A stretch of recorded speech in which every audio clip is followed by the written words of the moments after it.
মানুষের মনে, সব ফ্যান্সদের মনে, বাংলার মানুষদের মনে একটাই প্রশ্ন, যারা অ্যাকচুয়াল বাংলা মুভিকে পছন্দ করে, যে ভাই আমরা কি বাংলার দুই বড় বড় সুপারস্টারকে কি আর কোনোদিনও দেখতে পারবো না স্ক্রিনের মধ্যে একসাথে স্ক্রিন শেয়ার করতে?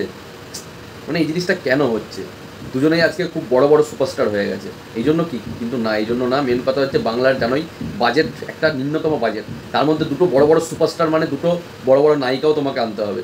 যদিও বা নায়িকা ঠিক আছে কম লেভেলের হলো, কিন্তু দুজন বড় বড় সুপারস্টারকে আনবে মানে এখন যে ধরনের ছবি চলছে তোমাদেরকেও সেরকম লেভেলের অ্যাকশন, সেরকম লেভেলের প্রজেক্ট, সেরকম লেভেলের টাকা তোমাদেরকে সেইখানে লাগাতে হবে। সেই টাকাটা লাগানোর রিস্ক কেউ নিতে পারছে না, চাইছে না। কিন্তু আমার মতে বলে দেব আর জিৎকে দুজনের হাত ধরে, দুজনেরই প্রোডাকশন হাউস আছে, দুজনকে একসাথে সিনেমা বানানো দরকার ভাই। আমি তো বলবো যে বস 3-তে যেন দেবদা যায়, দেবদা গিয়ে জিৎদার সিনেমাতে অভিনয় করে, কেমিও করে, তাহলে একটা হাইপ আসবে, দুজনের মধ্যে আসবে, সবার ফ্যান্সদের মধ্যে আসবে, ঠিক আছে।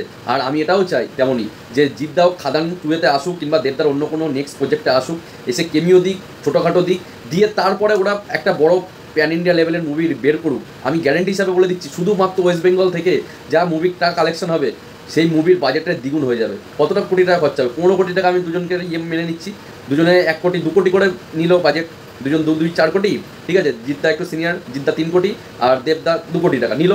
নেওয়ার পরে এবারে 10 কোটি টাকা দিয়ে প্রোডাকশন ভ্যালু আলাদা সব খরচা সব কিছু দিয়ে মেকআপ হয়ে যাবে আরাম করে। 10 কোটি টাকায় ভাই এটা কত ভালো ভালো সিনেমা হয়ে যাচ্ছে সাউথে, 10-15 কোটি টাকা তো এখানেও হয়ে যাবে। আর এখনকার দিনে দেবদা যেরকম খাদানের সাকসেসে দেখিয়ে দিয়েছে যে 15 কোটি টাকা, 20 কোটি টাকা, 30 কোটি টাকা কালেকশন করার কোনো ব্যাপারই না।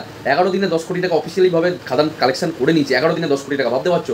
বহুরূপীর মতো সিনেমা 17 কোটি টাকা কালেকশন করে নিচ্ছে, ভাবতে পারছো? তাহলে কেন দেব আর জিতের মুভি একসাথে করতে পারবে না? কেন সবাই ভয় পাচ্ছে?